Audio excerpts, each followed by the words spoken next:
नाम लेने वाले का दुनिया के किसी भी कोने में उसका नामो निशान मिटा दे।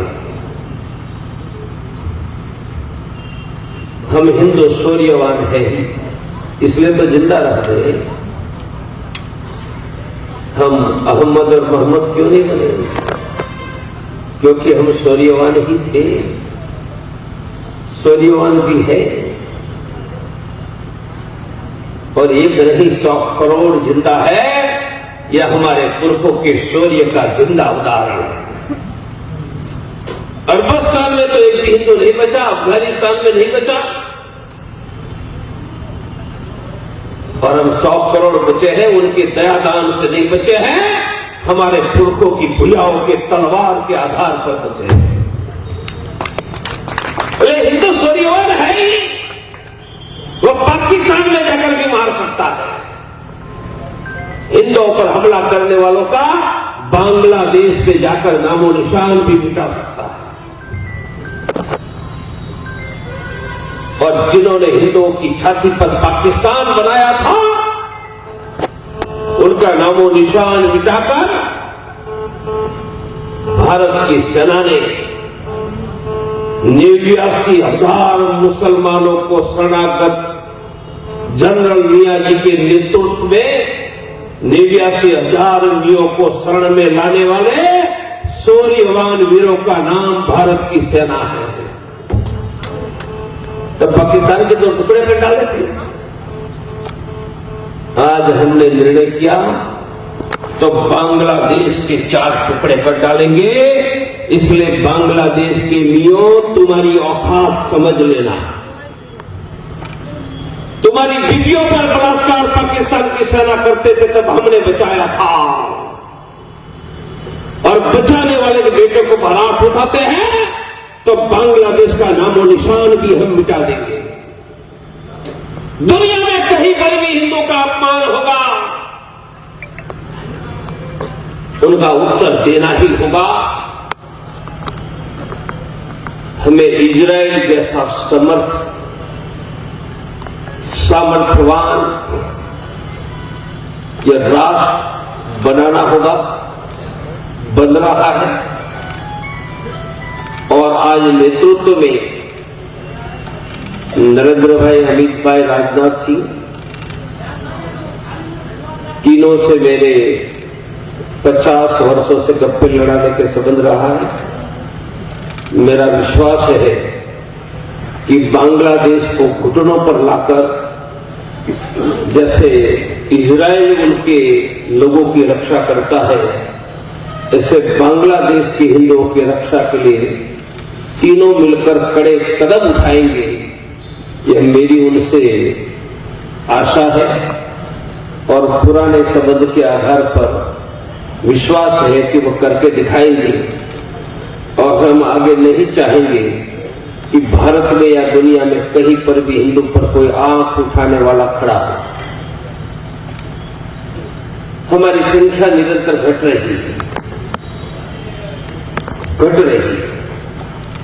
अब हम 2 हमारे 2 नहीं हैं, हम 2 हमारे 2.25 1.79 एग्जैक्ट। परिणाम क्या होगा?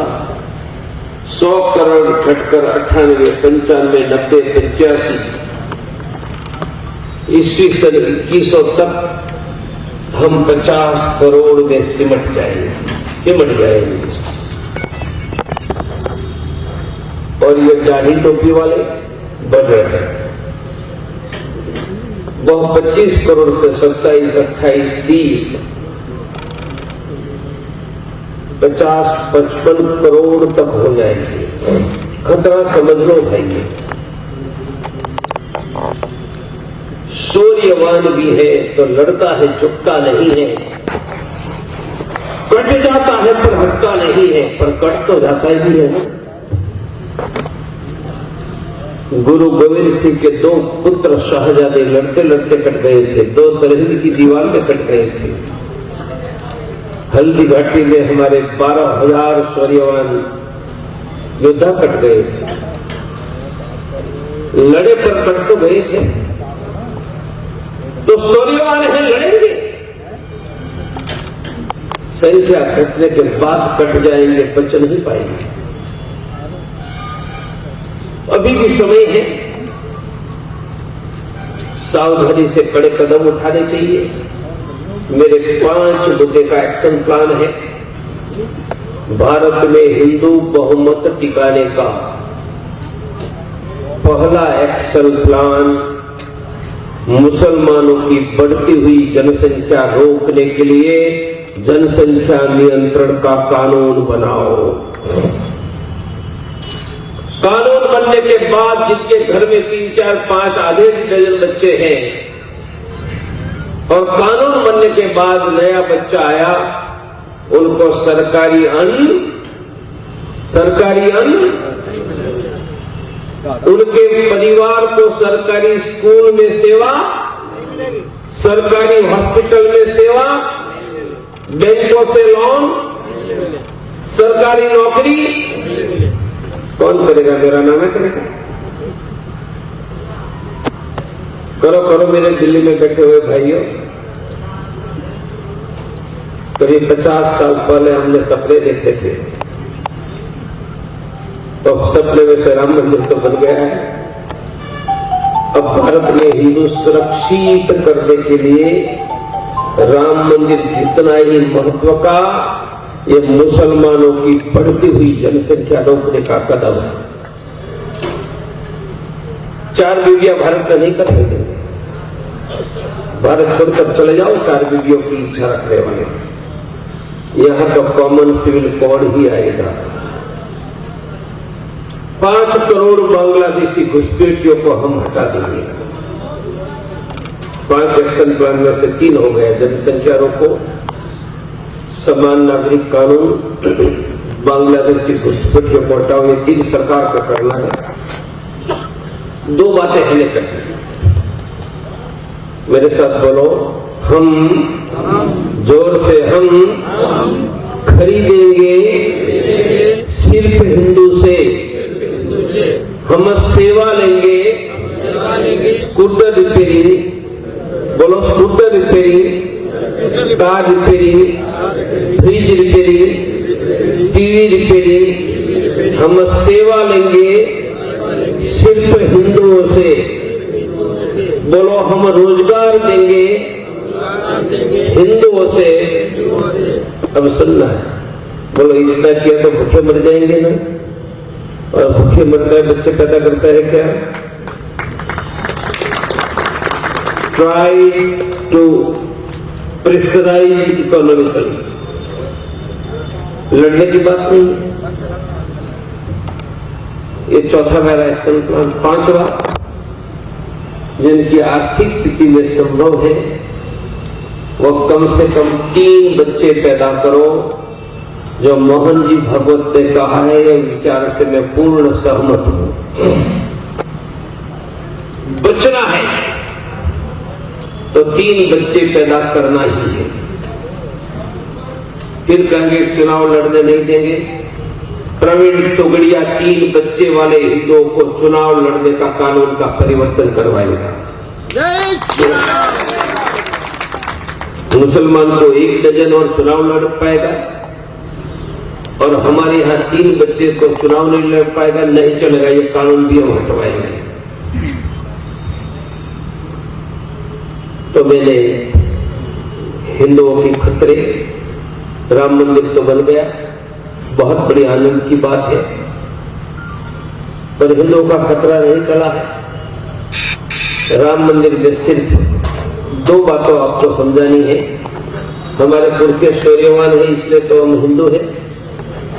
लड़े 450 वर्षों तक, तब मंदिर नहीं बना। 450 वर्षों में हमारे पुरखों ने बहुत बड़ा बलिदान दिया, तब मंदिर नहीं बना। अब मंदिर बना क्यों? एक ही कारण है, अब इसलिए मंदिर बना। तब हमारे पुरखे, अवध के पुरखे मंदिर के लिए लड़ रहे थे। इस बार पूरा देश राम मंदिर के लिए लड़ा। आसाम लड़ा, बंगाल, उड़ीसा, आंध्र, कर्नाटक, गुजरात, राजस्थान, पहले राम मंदिर के लिए गुजरात कब लड़ने निकला था? एक बच्चा नहीं गुजरात का लड़ने के गया था। और इस बार मैं निकला तब मेरे साथ 20,000 लोग लड़ने के लिए आए थे।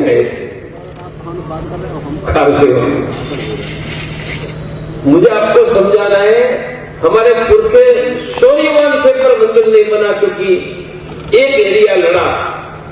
इस बार मंदिर बना क्योंकि भारत लड़ा। मेरा कहना है भारत इस बार पूरा देश लड़ा क्यों? क्योंकि हमने 84 में वॉर स्ट्रेटेजी बनाई थी। ध्यान से सुनो, वॉर स्ट्रेटेजी, युद्ध में जीतने की योजना। ये वॉर स्ट्रेटेजी क्या थी? मुट्ठी भर लोग लड़ेंगे, शौर्यवान हो गए तो भी मंदिर नहीं बनेगा। और लाखों गांव में करोड़ों लोग हर हर महादेव के नाम पर निकले तो उनका नाम और निशान मिल जाएगा। तो क्या किया? 1984 से 2018 तक हमने 40 वर्षों में 12 बार करोड़ों घरों में जाकर,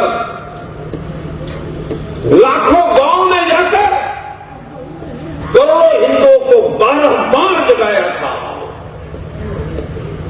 हरिओम जी को 5 बार जगाएंगे तो सो जाएंगे, 12 बार जगाएंगे तो गुस्से से कहेंगे कि अब डॉक्टर साहब सोना छोड़ दिया।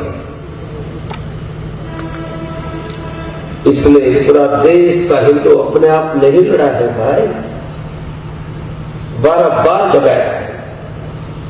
जगाने में मेरे अंदाज से गांव से लेकर शहर तक 50 लाख लोगों ने, कोई सीएम, पीएम, एमएलए, एमपी बनने के नहीं, हिंदू जगाने के लिए कठोर परिश्रम किया। जो राम मंदिर के कारण पूरा देश का हिंदू जग गया है, ये लॉन्ग टर्म अचीवमेंट, हमारी दीर्घकालीन उपलब्धि है। मंदिर पत्थर से बना है, पत्थर 2 साल में तैयार नहीं होते हैं। पत्थर तराशने में, कार्विंग में 15-20 साल लगता है। पत्थर आए कहां से? 1989 में मैं स्वयं राम मंदिर बनाने का मॉडल अहमदाबाद से तैयार करवा के 89 के कुंभ में लाया था। मॉडल किससे बनवाया था? जिन्होंने सोमनाथ का मंदिर बनवाया, उनका पोता चंद्रकांत सोमपुरा से बनवाया था। मॉडल कुंभ में दिखाकर हजारों संतों की धर्म संसद की, सबने कहा यही मंदिर बनेगा। हमने उसका चित्र लेकर ₹1.25 की कूपन बनवाई और हमने घोषणा की कि मंदिर किसी एक व्यक्ति से, पैसे से नहीं बनेगा, यह मंदिर तो करोड़ों हिंदुओं के ₹1.25 से बनेगा। हम 8 करोड़ हिंदुओं के घरों में गए, ₹1.25 लिया और ये जो पैसे आए वो पैसे से 89 से जब बाबर का ढांचा खड़ा था तब भी हमारी श्रद्धा थी कि मंदिर बनेगा। हमारी श्रद्धा थी कि मंदिर एक दिन बनेगा और 89 से मंदिर के लिए पत्थर तराशने का काम हमने शुरू किया। 2018 तक हमने 60,000 घन फीट पत्थर तराश करके शुरू किए, 60,000 क्यूबिक फीट। और सुप्रीम कोर्ट ने जब जमीन दे दी, हमने यह तैयार किए हुए पत्थर सरकार को अर्पण किया। क्रेन ने पत्थर लगा दिया। इसलिए जो राम मंदिर दिखाई देता है, उनके 60,000 घन फीट पत्थर यह देश के गरीब हिंदुओं के ₹1.25 से बना है। ये मांगने का काम हम सबने किया था, लोगों ने दिया और ₹1.25 का पत्थर मंदिर में लगाने का वादा का हमने पालन किया है। 89 और 2022-24 इतने वर्षों तक 1.25 रुपया लिया था, कभी न भूले। पत्थर बनाया, लगाया, इसलिए 8 करोड़ हिंदुओं के पसीने से ये राम का मंदिर बना है। आनंद की, गौरव की बात है, पर मुझे ज्यादा गौरव तब होगा जब आने वाले हजारों वर्षों तक भारत में हिंदू सुरक्षित रहेगा, समृद्ध होगा। हमें सुरक्षा भी चाहिए, हमें समृद्धि भी चाहिए, और सुरक्षा का एक ही मापदंड है, बिना पुलिस कश्मीर घाटी का हिंदू अपने घरों में रहेगा तब मैं कहूंगा कि भारत का हिंदू सुरक्षित है। पुलिस भी नहीं, आर्मी भी नहीं, और कश्मीर घाटी के एक भी हिंदू का नामो निशान सन्मान से बना रहे तो मानेंगे कि हिंदू सुरक्षित है, करेंगे। हिंदू जग गया है, लाखों गांवों से जग गया है, मंदिर बन गया। सबसे कठिन काम था, तो बाकी काम जनसंख्या नियंत्रण उनकी तुलना में मुझे बहुत आसान लग रहा है। आज नहीं तो कल 2-5 वर्षों में करवा लेंगे। 2025 उत्तरायण मकर संक्रमण से तीर्थराज प्रयाग में 12 साल का बड़ा कुंभ आ रहा, आप जानते ही हैं। 30-40 करोड़ लोग आ रहे हैं। लगभग 6,000 हेक्टेयर, 45,000 बीघा में यह कुंभ फैला हुआ होगा। सरकार और प्रशासन रात दिन सुविधा खड़ी करने के काम में लगे हैं। कुंभ में रहने की व्यवस्था, अलग अलग संतों को जमीन दी जाती है, वहां संत फिर अपनी व्यवस्था खड़ी करके आने वाले तीर्थ यात्रियों को ठहराते हैं, खाना खिलाते हैं। सभी व्यवस्था सबके द्वारा निःशुल्क होती है। ये दुनिया का सबसे बड़ा मेला, और इसमें 30-40 करोड़ लोग आते हैं।